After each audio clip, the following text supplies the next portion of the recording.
Hi, brothers and sisters. Melissa here, and I'm really compelled to make a video today and really get this message out there, brothers and sisters. Today, I was able to go inside of Meth through the eyes of the Spirit, through the eyes of a healer. And brothers and sisters, I've never understood it. I've always seen this as, oh, it's just another addiction, such as an alcoholic. If an alcoholic can do it, why can't you? If a pot smoker could do it, why can't you? If somebody on coke can get off, why can't you? One of those kind of things. I'm not going to lie, in the back of my head, I just chalked it up to be every other kind of addiction. I just thought, well, it's just a choice that you make. It's just a decision that you have, and you just lack the control. You lack whatever. And I know I'm not supposed to be judgmental. And it was just a territory that I've never understood. And coming from the background and the training that I have had in life, in watching different people actually go through the meth addiction, it seemed like it was always a choice. Like, you don't need to go get that other hit, right? You don't need to. And also, from everything that I know as a nurse, we're told that this isn't anything that is physically addictive. And so therefore, we should be able to kick the habit. So, wow, I just need to put this out there. I need people to really truly understand meth and what it is. And hopefully this video will stop people from ever trying it, from ever touching it, from ever even seeing it. And for those of you, who are like me, who know friends or family maybe that use that, really, we never understood them. We didn't understand why. I do understand now. I do understand, and I want to share with you guys just a little bit of insight in a way that us users, or us non-users, never get to see in the users. So we see from an outside point of view, right? So in our eyes, they're just another human. They're just somebody who can get over it whenever they want. Go to treatment, take this pill, do this meditation, go to this healing, go to that. I mean, we all have the answers as far as what they should do, right? We all know because we've been through it. But we haven't. So how do we know? How do we know? We don't. And that's the point of my video, is that we don't know. I got 10 minutes of time inside of the actual meth, and it was horrible. It was nothing I ever want to do again. I never want to experience it. I'm hoping that I don't even come across it again when I'm doing healing. If I have to, I will. But I must say, physically, this is one of the only healings that left me physically impaired during session, and it was just interesting. So I just want to explain it to you guys. Like I said, if this video even helps just one person, it's worth the whole thing. It really is. So what happened was, I'm going through this client. She's been asking for a while, you know, hey, Melissa, can you help me with this addiction? Can you help me? And she comes and I cleanse all of her energy, all that I'm able to. And then I go. And there's this piece that's within all of these meth users that I see, and it's just like this black hole, this black piece, this black place I've never really been able to enter in today. And, you know, she has been asking for help and help and help for so long. So over the weekend, I meditated, I prayed on it, I asked for all of the possible guidance that I could possibly get to understand, get the coding, see the energy of the meth users, and maybe try to help my client, right? So what ended up happening is she comes in and I do my normal cleansing, and I go and I check into her soul, and I see that she is definitely with something else. And I can't see what the something else is, but she's not alone, but it's not demonic. But she's not alone, but it's not implants. But she's not alone. So what is this thing with her? What's going on? And I'm looking all around of what's with her, and I'm looking for something living inside her, because she's not alone. And she's not alone means that there's an entity with her, but non-detectable. I can't see it. I see no entities. I see no demonic possession. I see nothing. So you know, I'm thinking, well, she wanted me to attack this meth, so let's go straight on. Let's find that. So I go down there. I find the energy lines around this meth. I see it entangled, like, throughout all of her energy. A way for you to imagine this would be like vines that would attach themselves to tree branches. Only it was kind of underground. Like, she had all of these roots, and she has all of these systems throughout, like, body is just lines and lines and lines of energy that's always going. And this thing has grown around all those energies and entangled. And as I'm trying to pull out the chemical, it literally clamps on, and it gets really upset with me. And I've never known a chemical to get upset. It didn't make sense. It didn't compute in my brain how a chemical could react in such a living way. But every time I try to pull this chemical off of the people, or off of her, it just clamped tighter and tighter and tighter. She lost more energy lines. She lost things that she has previously built. And it just all of a sudden was just getting tighter and tighter and tighter, until that point when everything was kind of going into a black abyss. And so at this time, I just kind of back off, and it releases, and she goes back into just her state of being. And so as an observer, I'm looking around and noting that chemicals usually won't react in that way.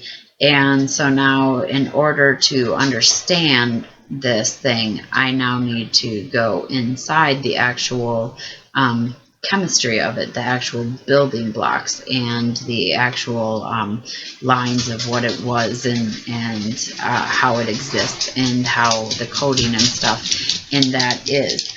And so when I went into the actual chemical, or so I thought was the chemical, because that's what all of the compounds make in our earth, is a chemical. It actually was not a chemical at all. It was a cancerous living cell that was actually working on the spirit, and it was infecting the spirit. It is a living organism that is growing on things, and what it's doing is it's eating away at energy lines of anything that existed, and it's rusting it, it's depleting it completely of its energy. And so for that best friend that you once were, this meth attached itself to that best friend line, and it literally ate at it. And suddenly, I have no best friends. And it would attach to children. I have no children. I have no mother. I have no father. It was eating away at every single thing in her life and telling her that they didn't exist, and then cutting those lines. She had like zero energy. There's zero emotion towards anything. There is no connection to anything. It was stopping the connection of every single thing. And I watched this eat away at everything in her life. It ate at her job lines. It ate at her love lines. It ate at her voice lines. It ate at her thought lines. Like, it literally infested itself, grew, and ate off of her energy until there was no more energy. And when I mean no more energy, I mean no more energy. Now, brothers and sisters, mind you, when I do healing, I go all the way back to the beginning. I flip the script and I go to like blank slate, black place. There is nothing there.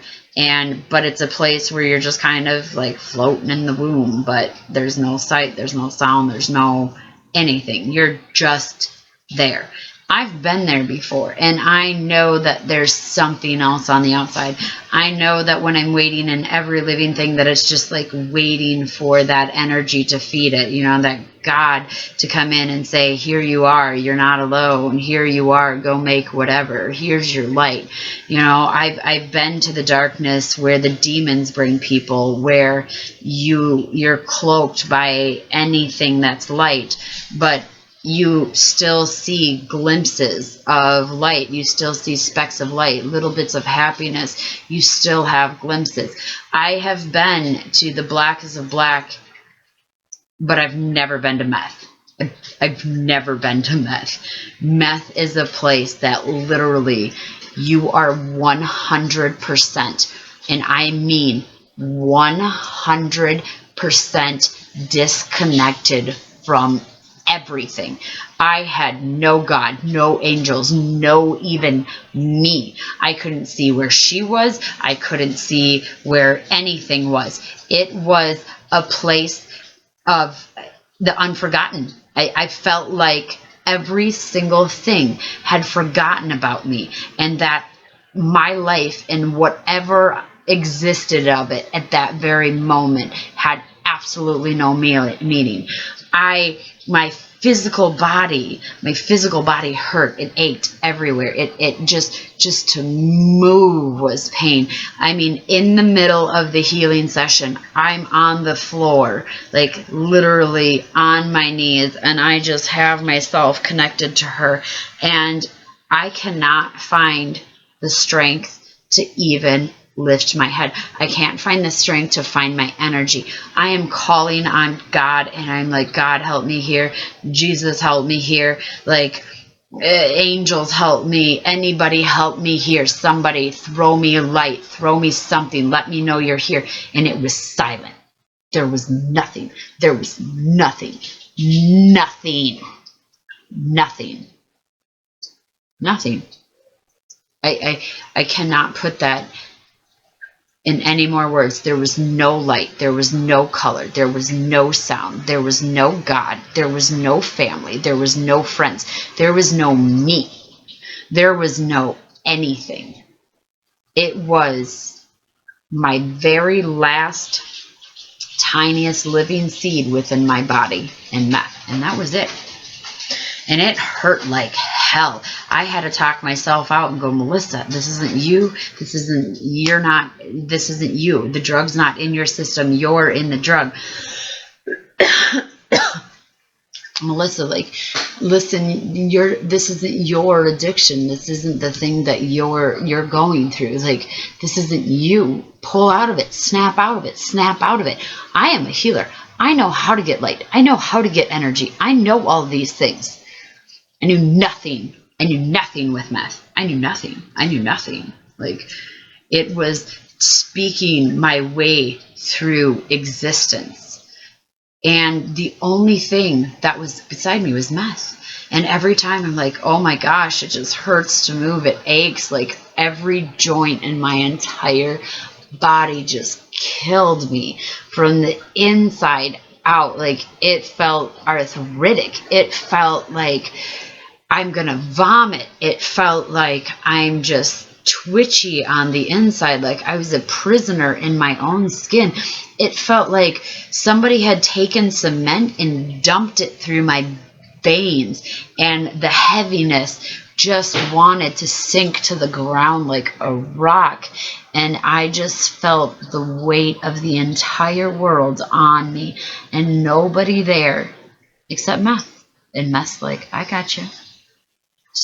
Just put a little bit of me in you. I got you. I'll give you energy.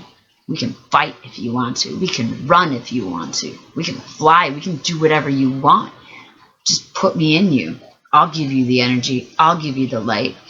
And the more it talked, the more it said this, the pressure got harder and harder, and it was heavier, and it was heavier, and it literally started overtaking me. Like it was trying to put me inside of a little pocket and just keep me to itself. And mentally, I had to go through my head, Melissa, this isn't you. Melissa, this isn't real. Melissa, we got light. Melissa, let's go. Like, get up. Lift your head. Just lift your head. Just lift your head and show it that you have strength. And just doing that was like, oh my gosh, it's so hard. And I had to literally like pull myself up, build myself up out of the darkness, and build myself off of the darkness and feed myself up and climb like I don't know, like a slug to a wall. I had to climb myself out of the darkness until finally, I saw a little bit of light. And I saw a little bit of light and I could breathe. And I came to this place where it was like, okay, like, I can do this. Like I got myself out of it. I'm no longer with the meth. Like here I am again. I'm back in my human form. I'm back in space. And I watched as she just looked around, and she was calling people, and she was texting people, and she was crying for people. And she was just calling out for people to be there. But this entity, this living organism that we call a chemical called meth, infested and virused her whole system and took down every line and every energy to anything good. So when she came back out to her human self, no longer with the meth, after all of that fight of just lifting your head, of just lifting your spirit, of just finding a moment of clarity in the darkness, everybody was gone. Because nobody understood what she was going through. I, as a healer who have looked inside the soul, have never understood that until today. They have nothing. And it has nothing to do with you. It has nothing to do with the fact that they don't love you. It has everything to do with the fact that meth took over their system. And they literally are just on survival mode. Just trying to survive. And the only thing that they have when they get out of it is meth. Because every other living thing left. Every other living thing turned their back on because of what this ugly demon virus did. Well, they were using it. So when you see somebody who is a user, who was a user, or who potentially may be a user, understand that meth is a living entity that will overtake your entire life and their entire life and it will feed away and it will eat away until the only thing that exists in their entire world is meth and them. And that's all they got. And if they want to move on, if they want to breathe, if they want to move, if they want to feel the weight come off, that's the only way. So I encourage you that when they're coming off and they're calling to you, pick up that phone, because you might be the only line stopping them from falling down that hole again. Be the light when they come out of the dark. Love them. You might not understand them. I didn't until this very moment. And like I said, it's a place I never even want to journey again. If I come across it, I guess I know how to heal, but it physically hurt. So love them, care for them, be that light, be that star, because they are worth it. And somebody has to throw them a line. Just one line. It's all it takes to give somebody that hope of energy back. Peace, brothers and sisters. I love you, and I hope that this helped one of you.